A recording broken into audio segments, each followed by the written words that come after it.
အခုတက်တက်ရဆိုရေချိုးမှပဲဖြစ်ပါရှင်အားလုံးပဲလိုက်ကြည့်ပေးကြအောင်နော်အရင်ဆုံးရေကန်သွားနေပါတယ်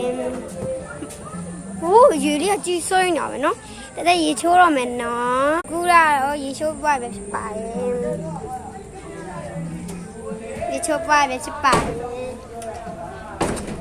ကတော့တနခါလိမ့်ဖို့တနခါချက်ပြင်စီတော့နေပါပြီ။ဆိုရင်တနခါလိမ့်ဖို့တနခါတော့တွေးလိုက်အောင်မယ်နော်။နာဆူလာတိပူကပါပြီလိမ့်ဖို့ပဲရှိတော့ရယ်နော်တနခါလေးလိမ့်နေတယ်။သူကဆိုတော့တနခါလိမ့်ပြီးပါပြီအင်ကြီးလေးတော့လဲလိုက်ပါမယ်။လဲပြီးတော့ပြီဆိုတော့ပြပါမယ်ဒီနေ့ဝတ်ထားစမြန်မာဆဆန်လေးပေါ့မြန်မာဆဆန်လေးမင်းလေးနဲ့အင်ကြီးလေးပေါ့နော်